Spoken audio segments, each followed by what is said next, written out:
Então, muito boa tarde, muito obrigado por terem vindo até ao GT neste dia de hoje, Dia de Secretariado Nacional, onde discutimos e analisamos de forma muito aprofundada, com muitas intervenções de secretários nacionais, o nosso documento tradicional ao longo dos últimos anos sobre a política reivindicativa que desejamos para 2016.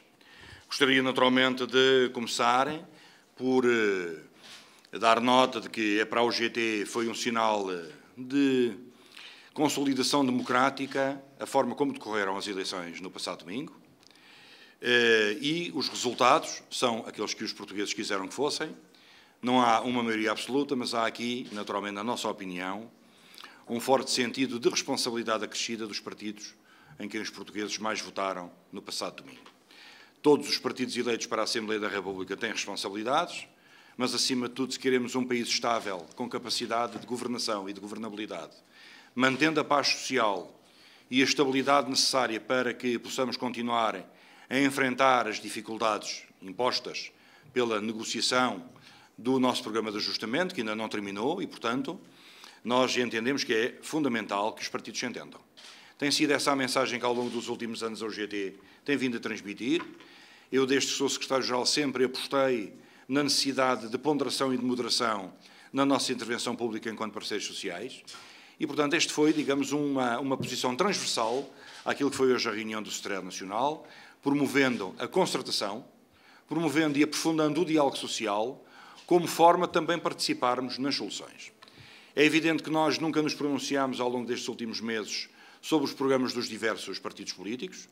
Afirmámos que iríamos pronunciar-nos e pronunciar-nos-emos sobre o programa que o próximo Governo vier a apresentar à Assembleia da República e que, para nós, terá, na nossa opinião, que constar de um profundo compromisso que vai ter que ser atingido, abrangido, por alguns dos partidos com assento parlamentar. Porque, senão, teremos instabilidade e não teremos um orçamento aprovado.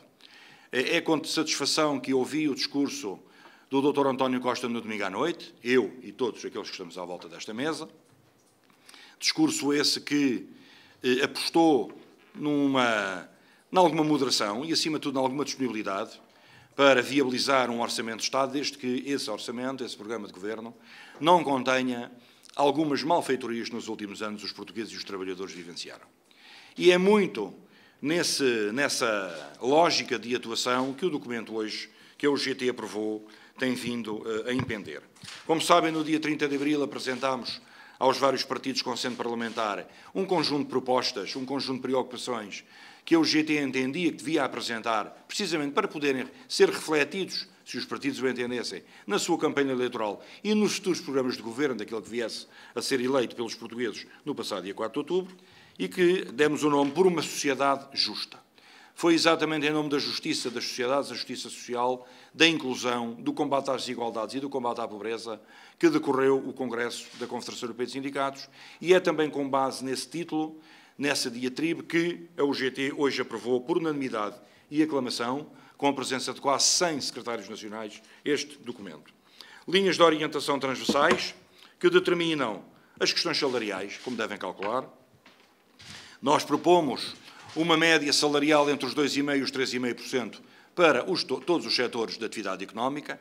Como sabem, há setores de economia que poderão ir mais para além deste indicador, mas com certeza que, se for resultante da negociação coletiva, tanto melhor para os trabalhadores, mas como é hábito, portanto, dentro daquilo que são os padrões e as várias variáveis neste momento em causa na economia portuguesa, nós defendemos, portanto, este valor entre os 2,5% e os 3% e os 3,5%, seja no setor público ou no privado.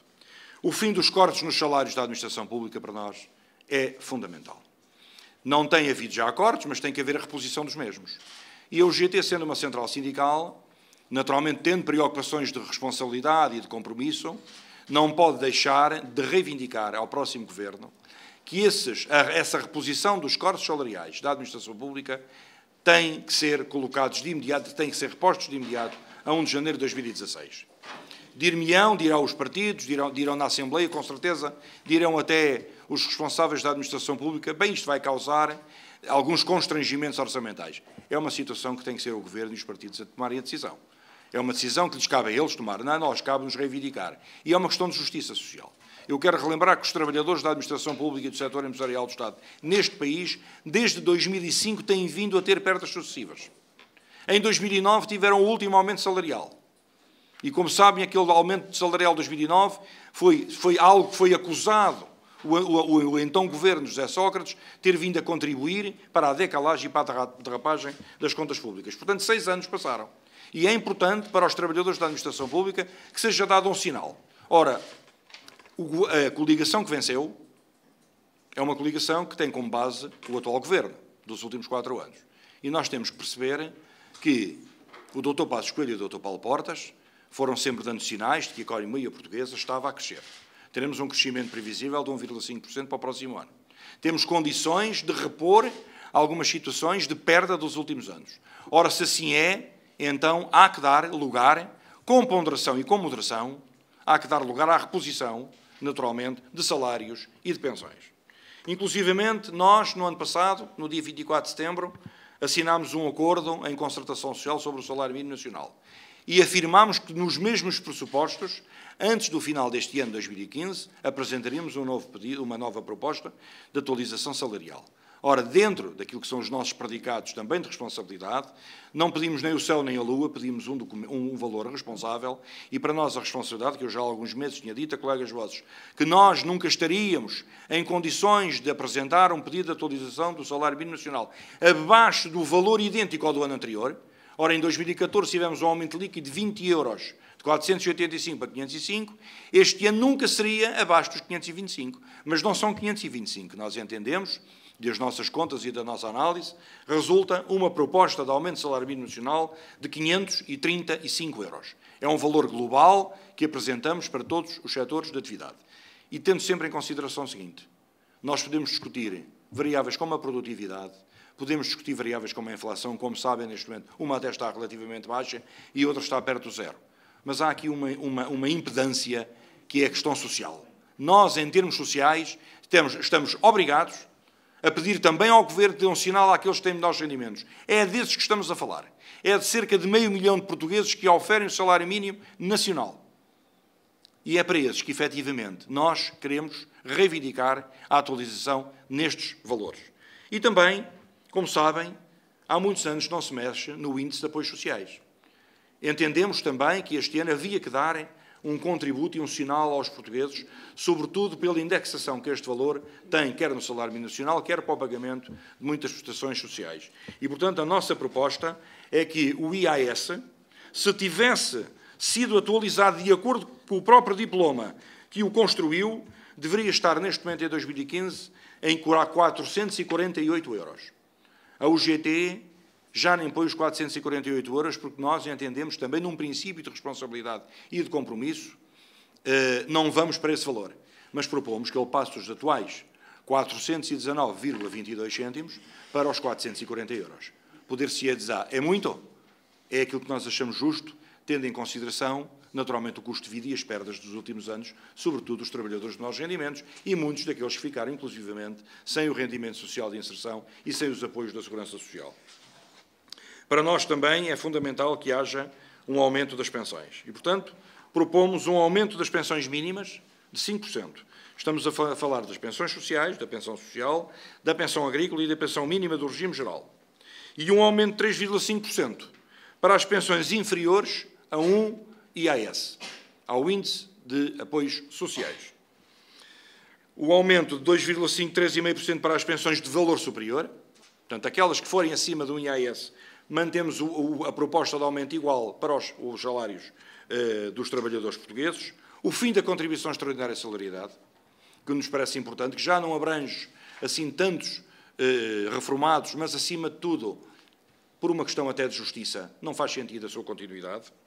Do ponto de vista da matéria fiscal, a UGT não pode deixar de continuar a reivindicar a reintrodução de escalões, a classe média nos últimos anos, que é fundamental para o desenvolvimento e para o crescimento económico de um país, tem sido altamente castigada. O consumo interno tem-se verificado algum crescimento, mas pouco assinalável. Nós temos necessidade de realmente dar às famílias maior poder de compra.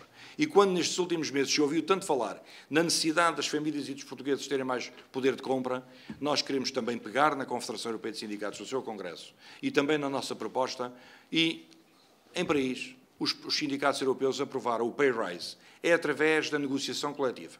da dinamização e da valorização da negociação coletiva, através dos aumentos salariais que nós temos condições de dar mais rendimentos às pessoas. Porque quando se falou da proposta da TSU, de ser através da TSU, que poderia haver maiores rendimentos, há uma coisa que os portugueses não aceitaram. Não aceitaram que a Segurança Social e as suas pensões futuras servissem de moeda de troca. E ao não ter aceito, a UGT, a devido tempo, afirmou que não nos parecia uma medida correta, merecia uma forte discussão e uma forte reflexão. É nessa reflexão e nessa discussão que nós estamos disponíveis para discutir em sede CPCS.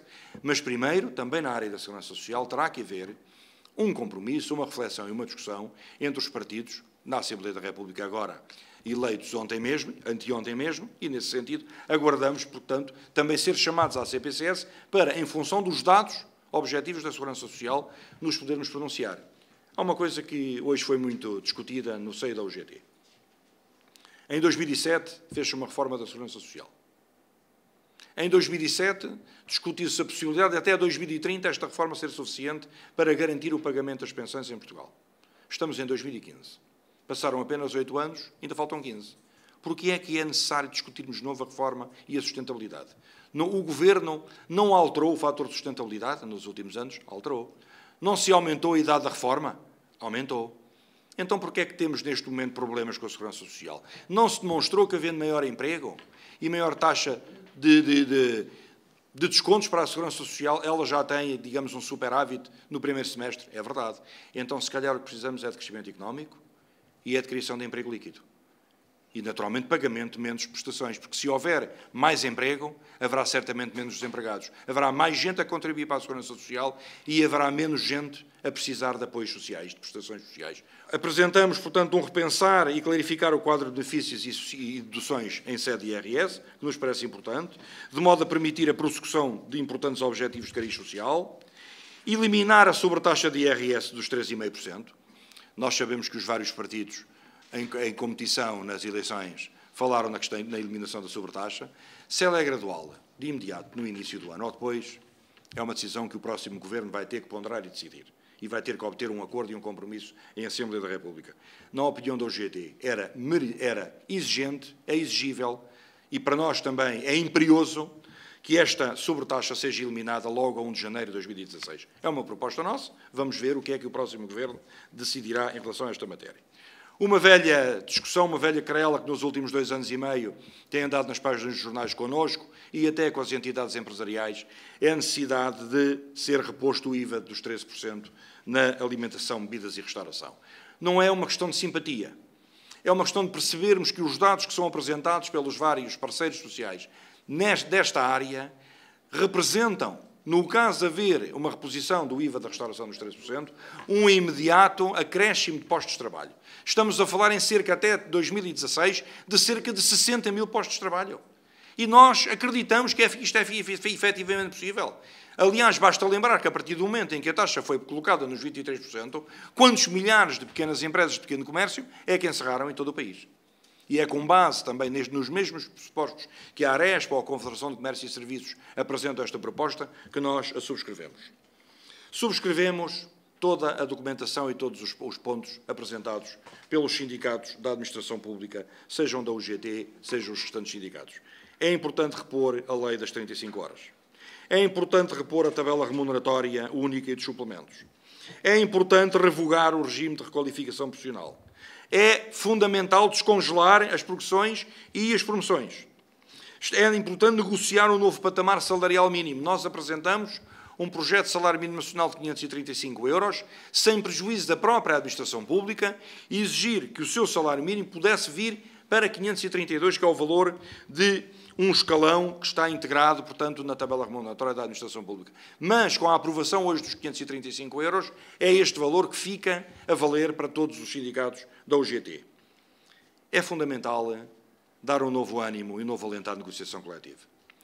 Os senhores jornalistas e as senhoras jornalistas sabem que no setor empresarial do Estado, no último ano, só houve um sindicato, ou um conjunto de sindicatos e uma empresa pública do setor empresarial do Estado que teve condições de negociar um acordo. Foi a RTP, nem de propósito. Tudo o resto está bloqueado. Nós temos necessidade de redinamizar a negociação coletiva. Foi um dos pontos fulcrais do acordo de 2012. E estava em vários pontos, na altura, com o ministro Álvaro Santos Pereira, que nós tínhamos que dar vazão à negociação coletiva. E para que a negociação coletiva seja efetiva, é importante o Governo perceber uma coisa. A UGT, quando descendeu em 2012, perante o quadro do país, em que o critério das portarias de extensão ficou limitado. Neste momento, nós temos necessidade urgente, para que a dinamização da negociação coletiva para ser um facto, nós temos que rever e repor os critérios da publicação de portarias de extensão, tal e qual como estavam em 2011. Ou seja, extensivos ao nível setorial. Se não houver negociação coletiva, temos poucos trabalhadores abrangidos. Há uma profunda desigualdade. Nós temos que combater as desigualdades, temos que combater as injustiças sociais, em nome da verdade e em aquilo que é a minha palavra e a palavra desta central perante o país. Nós não iremos para acordos de concertação social, mais nenhuns a partir de agora, que não significa exclusivamente a reversão das perdas que tivemos nos últimos anos. Uma coisa é fazer um acordo em 2012, num momento difícil do país, outra coisa, estamos a entrar em 2016, e em 2016 o país exige, os trabalhadores exigem, os reformados e os pensionistas exigem, que combatendo as desigualdades é fundamental redinamizar a negociação e é fundamental dar nova dignidade ao fator trabalho. Nós temos que defender o emprego. Não há emprego sem crescimento económico. Não há crescimento económico sem haver investimento. Estarão a partir de agora com uma EGT disponível, como sempre esteve para a negociação, como sempre esteve para o compromisso, como sempre esteve para o diálogo social, mas não estamos em condições, nem queremos, e digo isto com toda a veemência, não queremos mais recuos nos direitos dos trabalhadores. Não queremos mais recuos nos direitos dos reformados e dos pensionistas. Não queremos mais recuos e mais castigos e mais sacrifícios nos próximos anos. Temos que os modelar, temos que os reverter. Se o que a Assembleia da República irá apresentar salários mínimos de 600 euros, apresentam o que quiserem. A Constituição determina, e as regras do jogo em Portugal, que cabe ao Governo definir o salário mínimo. Não tem que se pronunciar a Assembleia da República.